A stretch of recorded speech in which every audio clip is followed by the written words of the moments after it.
আমি আসার আগে যাই না, এই বদনাম যেন আর কোথাও না হয়। ওরা যদি না হতো তাহলে এই ভালো ভালো পাঠক, ভালো ভালো কীর্তনীয় দলে একজনও পাইতেন না। এই ইউটিউব আছে বিদয় আমাদেরকে প্রচার করছে, আর আমরাও আপনাদের চরণধুলি পাওয়ার জন্য আসতে পারি। এটা এই ইউটিউব আছে বিদয়। যদি ইউটিউব না থাকতো তাহলে আমরা আপনাদের চরণধুলি পেতাম না। তো ইউটিউবের মাধ্যম, একটা মাধ্যম ছাড়া কোনো কিছু হয় না। তাই চরণ ধরে করিমানা, যদিও আপনাদের একটু কষ্ট হয়, ওই অতগুলো ফকাস ফুকস সামনে থাকলে একটু শুনতেও কষ্ট হয়, তবে কষ্ট না পেয়ে ওদেরও একটু বসতে দিয়েন, কারণ ওরাও তো আপনার আমার সন্তান। ওই অনেক দূর থেকে আসে, খুলনা থেকে, সাতক্ষীরা থেকে, গোপালগঞ্জ থেকে, ওই ফরিদপুর থেকে, আপনাদের দেশি টেকেরহাট থেকে, এত দূর থেকে যারা আসে ওদের তো একটু বসার জায়গা আপনাদের দিতে হবে।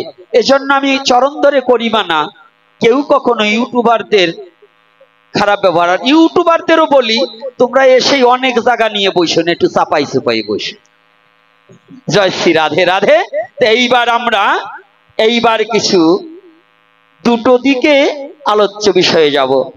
আর আজকে যতই চাও ছাউনি এর চেয়ে ভালো হবে না, তাই যা আছে আছে বস্তু লইয়ে বিচার, তাই তো? রাধে রাধে। তাহলে কোথায় যেন আলোচনা ছিল?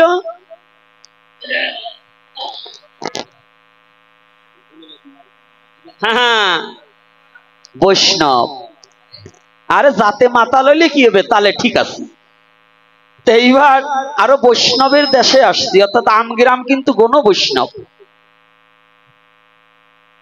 এই জন্য একটু বলবো, কারণ কি জানেন, দুই সাইডে না বললে যাবো না, না বললেও, কারণ এটা বলতে হবে সংস্কারের কারণে।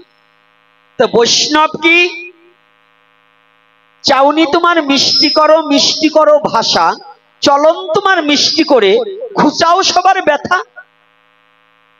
চাউনি তোমার মিষ্টি করো ভাষা, চলন তোমার মিষ্টি করে ঘুচাও সবার ব্যথা। তাহলে বৈষ্ণব হচ্ছে সবার ব্যথা ঘুচাবার জন্য। বৈষ্ণব কিন্তু কাউকে আঘাত দেওয়ার জন্য নয়, নাকি বাবা? কি বৈষ্ণব কিসের জন্য? আঘাত দেওয়ার জন্য না আঘাত পাওয়ার জন্য? বৈষ্ণব পাও ধরবে, কিন্তু তবু সবার শান্তি কামনা করবে। তাহলে আমাদের সমাজের মধ্যে আমরা দেখেছি, যেখানে মন্দির সেখানে দলাদলি বেশি। মন্দির যেখানে সেখানে দলাদলি বেশি কিনা বলুন? আর সত্য কথা বলবেন, দল গ্রামে ধর্ম নিয়েই বাঁধে, অধর্ম নিয়ে কিন্তু দল বাঁধে না। আপনার ছেলে অকাজ করছে, মেয়ে অকাজ করছে, জরিমানা দিয়ে গোপনে পাও ধরে মিশে আসবেন, কিন্তু যদি মন্দির নিয়ে বাঁচে তাহলে কাছা দিয়ে মারামারি করব। তাহলে এইগুলো যদি সনাতন ধর্মে থাকে, তারা কোনোদিন সনাতনী না। বাবা সাউন্ডটা কিন্তু আর একটু ভালো করুন। এই সুবল, ওখানে একটু যা তো, আমি বলছি যা, কাজ হচ্ছে না। আমি কিন্তু আমার কণ্ঠে দ্বারা একদিন প্রোগ্রাম না, আমার একদিন প্রোগ্রাম না যে আমি 2 ঘন্টা আলোচনা করে চলে গেলাম। আমার সারা বাংলাদেশে চলতে হয়। কৃপা করে একদিন আলোচনা না, একদিনের জন্য আমি আসিনি। কণ্ঠটা নিরস করে দিচ্ছে, আমার টেনে নিয়ে যাচ্ছে, আমি কথা বলতে কষ্ট হচ্ছে, ফেটে যায়। আমি আবার লীলায় যাব, কিন্তু এই কথাগুলো না বললে মনের দুঃখ নিবারণ হবে না, তাই তো? মনে দুঃখ আছে কিনা? এরকম হয় কিনা বলুন? তাহলে আমাদের যারা ধর্মপথে গমনাগমন করেছি, বৈষ্ণব কিন্তু শুধু মালা তিলকে নয়, মালা তিলক ছাড়াও বৈষ্ণব হওয়া যায়। মালা তিলক কিন্তু বৈষ্ণব নয়, এটা বৈষ্ণবের একটা পোশাক। যেমন ছেলে মেয়ে কলেজ কিংবা স্কুলে গেলে পরে ইউনিফর্ম কিন্তু ছাত্র নয়, তবে ওই স্কুলে ভর্তি হতে হলে ইউনিফর্ম পরতে হয়। চৈতন্যদেবের কলেজে যেতে হলে মালা তিলক ধারণ করতে হয়, এটা হচ্ছে আমাদের পোশাক। কিন্তু মালা তিলক পরলেই বৈষ্ণব হওয়া যায় না, যদি তার স্বভাব পরিবর্তন না করা। রাধে রাধে। কি কষ্ট পাচ্ছেন না তো বৈষ্ণব কর্তারা? কি সাধু বাবা কষ্ট পাচ্ছেন নাকি? এখনো তো কিছু বলবে না, যাওয়ার পরে দুটো গাল দেবেন, আর সে সময় আমি শুনবো না, ভয় নাই। তো এইবার দেখুন, মালা তিলকের ওই স্কুলে ভর্তি হলে যেমন ইউনিফর্মের প্রয়োজন, চৈতন্যদেবের কলেজে ভর্তি হলে মালা তিলকেরও প্রয়োজন। তবে মালা তিলক পড়লেই আপনি সাধু নয়, তবে কি যদি আপনার ভিতরের অসার দূরীভূত হয়ে যদি শুদ্ধ প্রেম ভক্তি সার উদয় না হয়, তাহলে মালা তিলক পড়লেও আপনি সাধু হতে পারবেন কি বাবা, না মিথ্যা? তাহলে আগে কি আমাদের আচরণটা পরিবর্তন করার দরকার আছে কিনা? তাহলে যদি আচরণ পরিবর্তন না হয়, তাহলে শুধু চরণ ধরাধরি করলে কাজ হবে না। আগে আচরণ পরিবর্তন করতে হবে। তা আচরণটা কি? এই বুড়িমা, এই বুড়িমা, কি হয়েছে? কি হয়েছে? কি হয়েছে বা? খবরদার মা, একবারে আর কয়দিন থাকবা, এখন চেঁচাচেঁচি করিও না। একটু শোনো, এই এখন যে রাষ্ট্রীয় প্রভাবের যে সমস্যাটা, এরকম একটা সমস্যা হয়েছিল কবে জানেন? তখন সাক্ষাৎ পরম পুরুষ পরমেশ্বর ভগবান শ্রীকৃষ্ণ ছিলেন। কবে জানেন? উগ্রসেনকে যখন জোর করে রাজসিংহাসন থেকে নামিয়ে দিয়ে কংস রাজা হওয়ার নিমিত্তে যেদিন প্রয়াস করেছিলেন, কংস রাজা হয়েছিলেন।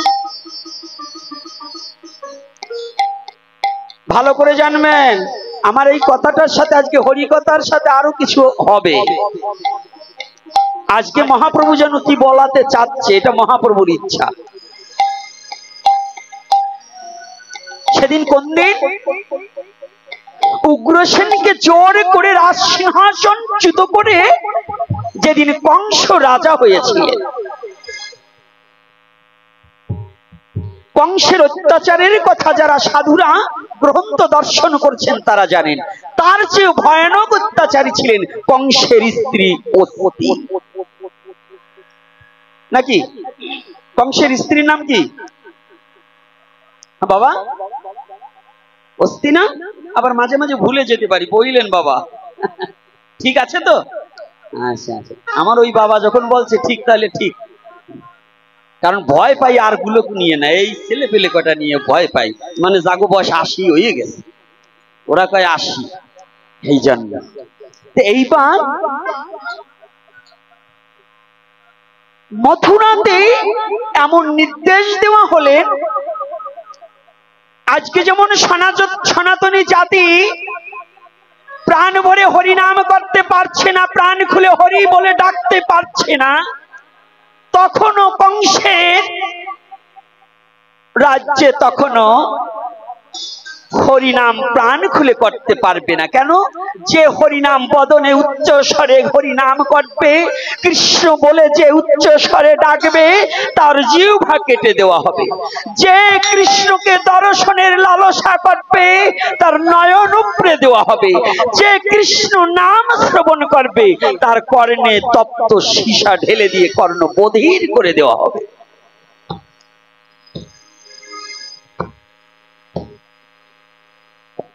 কংসের অত্যাচারে কংসালয় থেকে, কংসের রাজ্য থেকে অনেক কৃষ্ণ ভক্ত দূরে পালিয়ে গেলেন। এই যুব সমাজ, ভালো করে কথাটা শুনতে হবে। আজকে এই কথাটা শুনলে বাবা তোমাদের লাভ হবে। আজকে এই হরিকথার মধ্য দিয়ে আমার সনাতনী চেতনা ফিরে আসবে। এই হরিকথার মধ্য দিয়ে তুমি তোমাকে জানতে পারবে। এই হরিকথার মধ্য দিয়ে ভগবান কৃষ্ণকে, তাকেও তুমি চিনতে পারবে এবং জানতে পারবে। এজন্যই হরিকথার আয়োজন করা।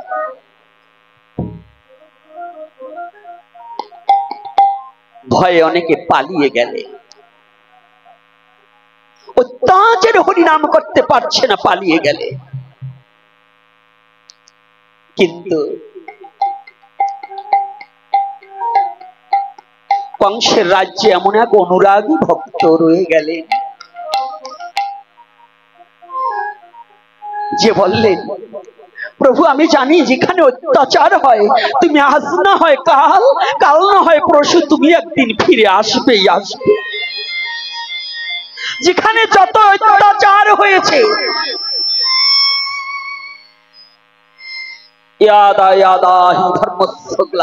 যেখানে যেখানে ধর্মের গ্লানি হয়েছে, গ্লানি মানে ধর্ম যেখানে মুছে দিতে চেয়েছে, সেখানেই ভগবান নিজেই আবির্ভাব হয়েছে। তবে আবির্ভাবের একটু তাৎপর্য আছে। আজকে শিক্ষিত সমাজ আছেন, আবির্ভাব দুই প্রকার। ভগবানের আবির্ভাব দুইবার হয়, একবার ঘন অবতার আর একটা যুগ অবতার। যুগ অবতার 4 বার এসেছে ভগবান, আর ঘন অবতার বহুবার এসেছে, আরো আসতে পারে, এতে কোনো চিন্তার কারণ নেই এবং সংশয়ের কারণ নেই। যুগ অবতার 4 যুগে 4 জন।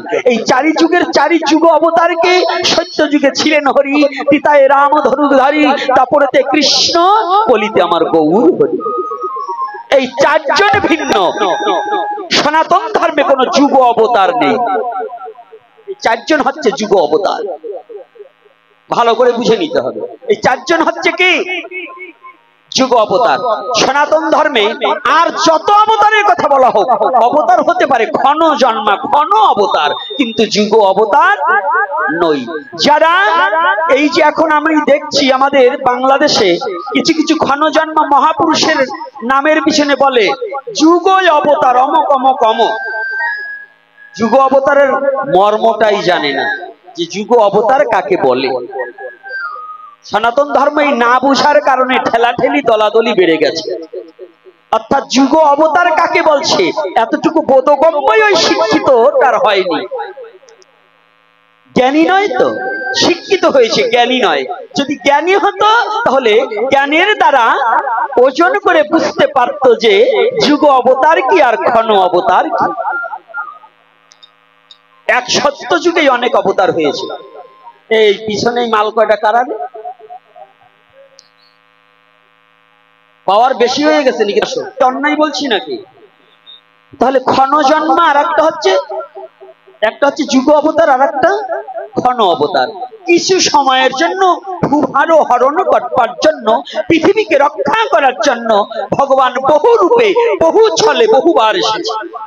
যেমন নৃসিংহ ভগবান, এই নৃসিংহ ভগবান কিন্তু ক্ষণকালের জন্য আসছে, সারা জীবনের জন্য নয়, একটা যুগের জন্য আসেনি। শুধু প্রহ্লাদের বিশ্বাসটাকে রক্ষা করার জন্য এসেছিল। রাধে রাধে। এবং সনাতন ধর্মে ঈশ্বর সর্বশক্তিমান এই কথাটাকে প্রকাশমান করার জন্য ভগবান নৃসিংহদেব ফটিক স্তম্ভের মধ্য থেকেও প্রকাশ পেয়েছে।